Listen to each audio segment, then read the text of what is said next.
kids first is really a cliche thing to say. Like, it makes you feel good and that kind of thing. Right, of course. But are you really? Like, what evidence do you have that you really do that? Yep. And so I feel like I can talk about really specific examples of people, staff, putting kids first and sacrificing their own well-being and means to put kids first, whether that's driving 45 miles to pick up a kid and take him to the dentist on your own time and on your own dime, or taking a day off to go on a college visit with a senior whose parents don't have that ability. Like, it's walking the talk. And so that's, I think, one of the greatest strengths that we have is this notion of being committed to success, hope, and happiness. That was the voice of Superintendent Matt Grose from the Deer River Public Schools in northern Minnesota. This is Jane Sigford, convener of the podcast Views and Voice Above the Noise, which is hosted by MASA. I interviewed Matt because one of his peers thought that other educational leaders in our state might be interested in some things that are happening in Matt's district. This is the first of many interviews, I hope, that highlight the many good things that are occurring in districts around our state. We so often hear or read about the negative things that it's time to acknowledge the many good things that we know happen on a day-to-day basis. One of the original intentions for this podcast was to do precisely that. Within the near future, I hope to have good stories from each region. Matt Grose in Deer River from Region 7 is the first. As educational leaders in the state, people are always interested in how to get better. Effective and positive leadership is not easily described, but we can often learn strategies from our peers. We know that many people and so-called experts have a theory about leadership. They may even have written a book and/or gone on the conference circuit to describe what they believe to be true. I'm a firm believer in the fact that we have many day-to-day experts who don't publish books or go on TED Talks, but who make a difference in the daily lives of students, teachers, and communities. We have a lot to learn from each other, which is why I want to share those stories that provide inspiration to all of us. Deer River is a community which counts on two major industries, timber and tourism, which are both seasonally and regulation dependent. It is not a wealthy community. In fact, the average income is well below the state average. Yet when kids graduate, if they can come back and make a decent living, that is what they want to do. They want to stay in their community. Currently, the graduates are a third, and a third. A third go to four-year college, a third a technical, and a third may go to work or in the military. Roughly 70% of the students qualify for free and reduced lunch. Half of the students identify as Native American or biracial, and white students count for less than 50% of the population. Deer River schools have 875 students K-12 and another 100 in preschool ranging in age from infant to 5.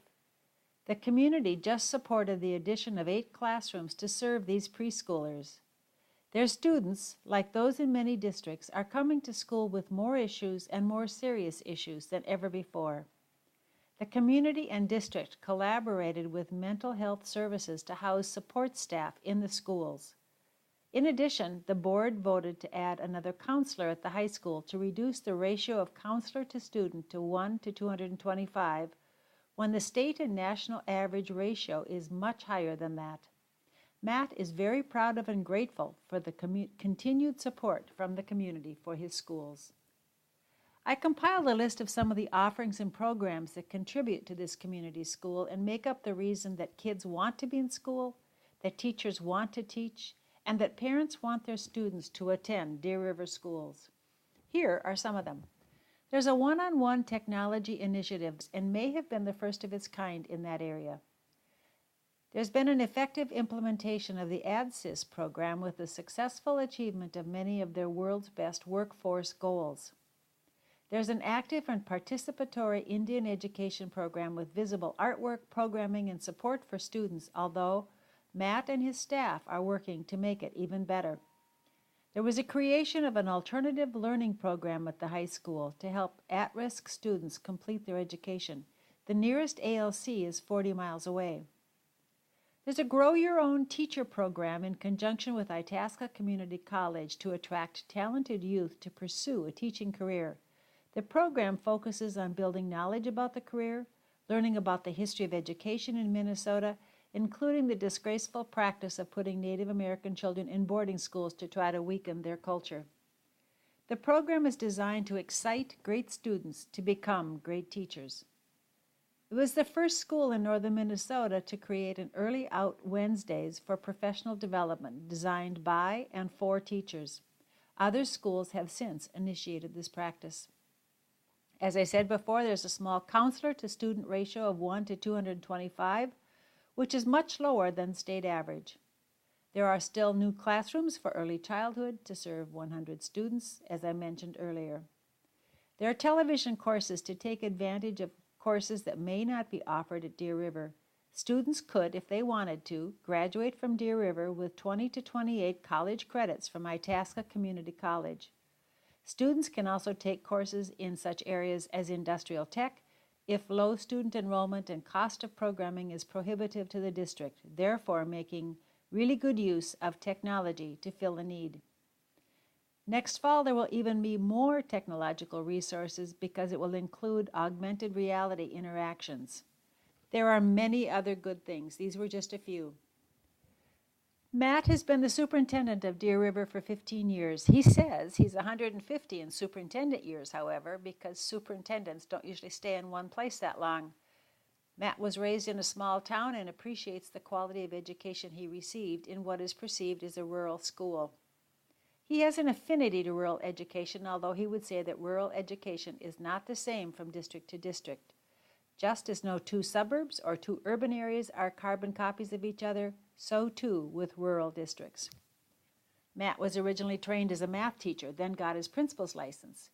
He had a pull to do something different, and he then got a degree in instructional technology leadership with Scott McLeod as his advisor at the University of Minnesota. He has been the high school principal and is now superintendent.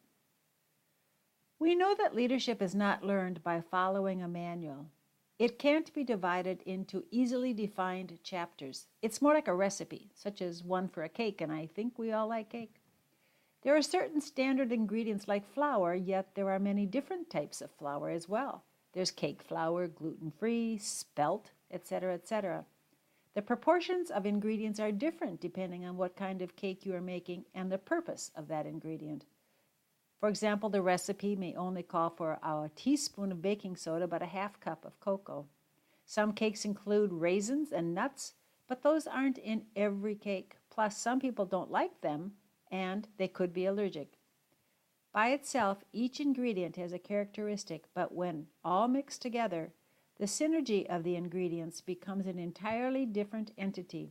So too with leadership. So what ingredients are part of the leadership of Matt Grose? He's authentic, accepting, and personally engaging. He's creative.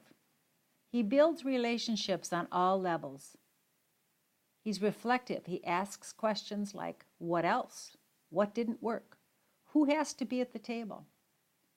He's knowledgeable about and engaged in all aspects of education in his district, from curriculum to supporting community schools, to athletics and activities, to effective instruction, to working with school boards.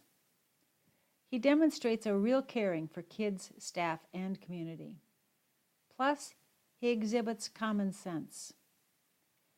It's evident that Matt is a learner.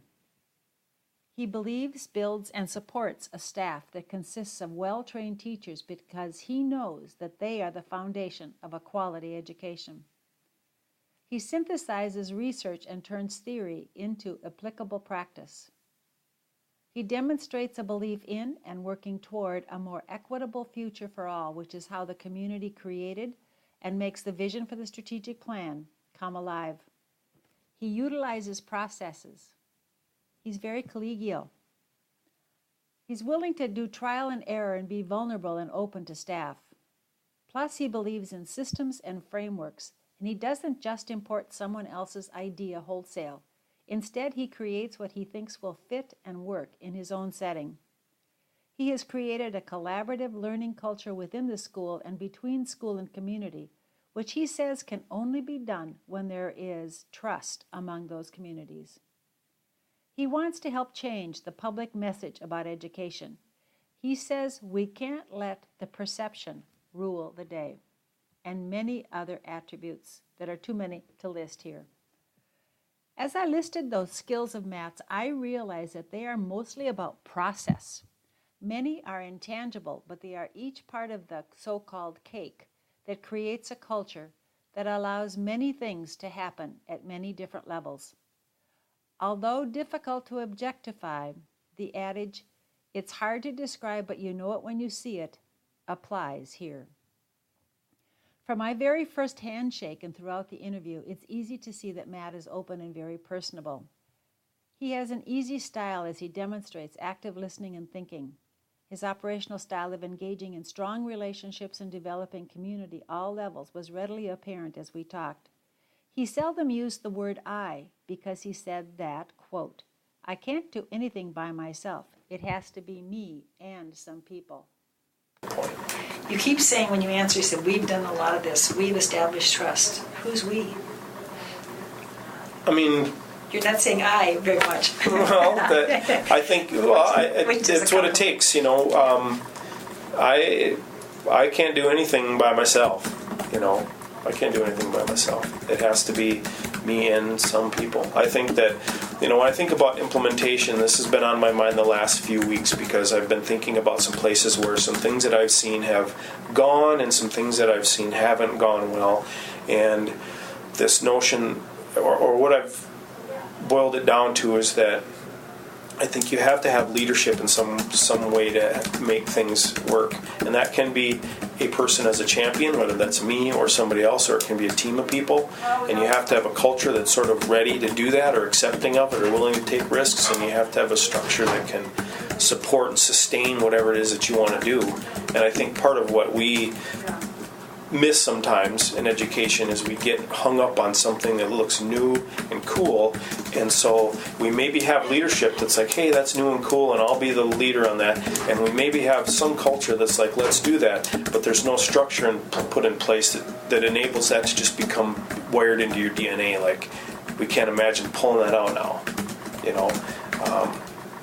And so I think when we're most effective, we have a lot of people pulling on the rope, pulling on the chain. I actually have one of the folks on my leadership team brought this into me one day, and I thought, I'm going to hang on to that. It's one of my favorite things. Yeah. So look at this. He brought this in, and he's like, "We're going through some hard work right now. I'm pulling with you. You know, we're all pulling on this together." His connection to the community is very strong. He says, quote, "People in our community can be here, send their kids to schools they trust, and they know that we will take care of their kids and prepare them for whatever they want to do. Deer River is not resting on its laurels. We are not in the Stone Ages. We pay attention to whatever is happening out there.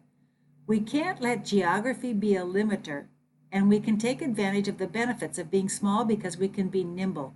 We can make things happen without all the bureaucracy." I like that. Matt is also very creative, and it was necessary as Deer River was one of the earliest adopters to implement a one-to-one initiative in northern Minnesota. Here is how Matt described that process. We're thinking about technology and its role in classrooms and things like that, and so taking that next step was just about crafting a vision and moving forward in that direction then. And so, you know, coming back to what we know, what we want for our kids and their future, we piloted, we made a decision that we needed to go down a little bit more immersive device road, and so we rolled out a pilot, a one-to-one pilot 6 years ago. So we were one of the first ones in northern Minnesota, I think, to do that. And we tried to base how we did that, or what we did, on what was out there for research at the time. So we were looking at Project Red quite a bit, which was really laying out, like, here's where it's successful and here's where it's not, and here's some of those conditions. And so one of the things that we learned was that if there's in order for these types of things to be successful, there needs to be an expectation from the teachers and the kids that they'll have access to a device all the time. And so that led us down a path of, okay, rather than buying some devices and spreading them out in pockets across the entire district, we're going to pilot it one-to-one in 4 grades. Like 4 grades are going to be one-to-one, because then we'll have that expectation, and we'll be able to shift how we're thinking about things from the kids' perspective and the teacher's perspective. So we took applications from grade levels and departments, said, do you want to take this on? And so we had our thought leaders and our innovators that were saying, sure, we'll try this, we'll take the risks. So we were working with those people in that pilot year, and then it just built momentum. But we started with identifying what are our goals of our project, and I think that sometimes it's easy to get really caught up in, or people want it to be like, if we do this investment in technology, then we'll see our ACT scores go up by this many points, and our MCA scores will go up by this many points. And I think people that are too focused on that are really missing the big picture around why we need to be doing that. If we are thinking about our kids' future, if we're thinking about how they're going to work, if we're thinking about how people work now, that has to be part of technology, has to be part of what they're experiencing. So I don't know that you can ever do enough. Training.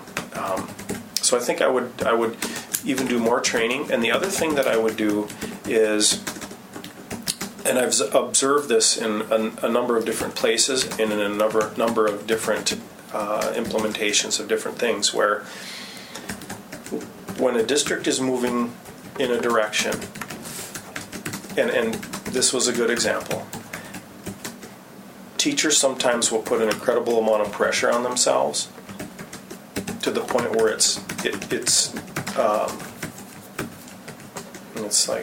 not productive. So in this case, I believe that teachers are smart and that they're highly trained, and that I need them to make really good decisions every day in a classroom. I need that, right? And so, however, if you're a teacher who all of a sudden is in this pilot group, there's a pressure that, oh, I'm in the pilot group, I need to be using this iPad every single day for every single thing. Otherwise, I'm letting Mr. Grose down, or I'm not being a good steward of this resource. And so if I was going to go back, I would go back to the beginning and say, because I had to say multiple times since then, you're going to make a decision every day about what tool you should use. We know that we want to be thinking about how can we do these things in 21st century ways, but if the best tool for that learning objective is a pencil and a piece of paper, then use a pencil and a piece of paper. That's okay to do. If I walk in there and I don't see the kids on their devices, I'm not going to be judging. I'm going to be saying, I'm trusting you that this is the right tool for the time. Matt's devotion to doing what's best for kids is very apparent in the decisions he makes. All of our kids see themselves here and be themselves here. That's sort of like my mantra, that if the kids don't feel like they can be themselves here in some way, then they're just not going to connect. It's not going to be relevant. And if you look at the research on the achievement gap, and I don't care if you're talking about racial achievement gap or special education, I don't care which one you're talking about. Success in those achievement gaps boils down to some pretty basic. I don't want to call them basic in the sense that it's easy, but it's not like there's 85 different things you have to think about. It's about having high quality instruction, right? It's about having the best teachers you can. It's about having a real relevant experience for kids. It's about having connections with family, and they boil down a lot of times when you boil it off to those things. And if so, how do we focus on doing those things really? So we might be doing a book study or that type of thing. And I've even tried to be careful with my teams about the term PLCs, because I think that the term PLC has become how we want to define it. It's that term has a very specific meaning, and it's important and good and valuable, but not everything we do is really a PLC. sometimes you do just need to hash out something, and you hash that out, but it's not a PLC, right? So that PLC, when we have PLCs, when we call them PLCs, we're really focused on teacher learning and instructional improvement based on data. Started doing early outs on Wednesdays, so I think we're the first district in the area to do that. So kids are dismissed like right around 2:20, and so our teachers have from 2:30 till 4 o'clock on every Wednesday for PD. And so that's when we took advantage of that for some technology training at the beginning. And yeah. Who designs what happens on those professional development days? Yeah, so having experienced that journey ourselves, you create this time, and then you have this like, okay, what are we going to do? We know it's good. What are we going to do? And I've seen other districts go through the same continuum or the same process where at the beginning you sort of have this, what are we going to do? And then the principal ends up leading it, going, okay, I got to make sure this is happening. And then you move to, this really needs to be owned by everybody, and the teachers need to have a greater role in planning what happens. And so we developed a cycle or a rotation because people really want to know. People want to know what's happening. They don't want to show up to that time and be surprised. Like, oh, what are we going to do today? It doesn't feel very authentic or useful if it sort of feels like it's on the spot, right? But I think that's been a natural progression of the districts around here that are doing it, and many of them are now, have this early out structure. And I feel like most of them have gone through the same process where it started out really like unstructured, and then principal planning, but very last minute, and then as you hand it off more and more and get more systematic about it, it becomes more effective. So to your question, now there are leadership teams in both buildings that plan what happens on those days around this rotational piece. So 1 week we might be doing in-depth data reviews on academic and behavior data. And 1 week we might be taking a deep dive into curriculum. And 1 week we might be really focusing on our own professional learning. When I asked Matt if he had some advice for other superintendents, this is what he had to say. Soda. I think this idea that building culture and building trust is, to me, that's the ball game. Like, if you can do that, if you can build high levels of trust and build a culture that can accept change and really is about kids, like, that's the work.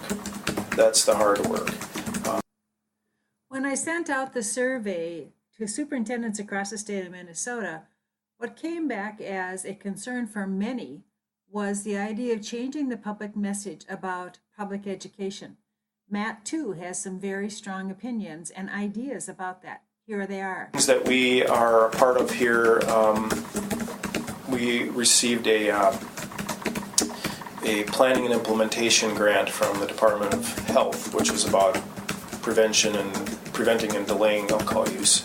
So we went through that grant, and then at the end of that, we got a grant from the federal government to continue it. And one of the things that we were exposed to during this initial grant was positive community norms. And the whole idea behind that is like redefining how you talk about things and making sure that you're not letting perception rule the day, that you're letting data rule the day. Like, so if you walk out, you'll see some things around here that say like 89% of kids don't use alcohol on a regular basis. Well, that number deflates this idea that might be in some people's heads of, well, all these kids are using it. No, the data says it's not true. And the closer that we can make perception get to reality, we've redefined, our situation. So anyway, one of the things that is part of this positive community norms framework is balancing hope and concern.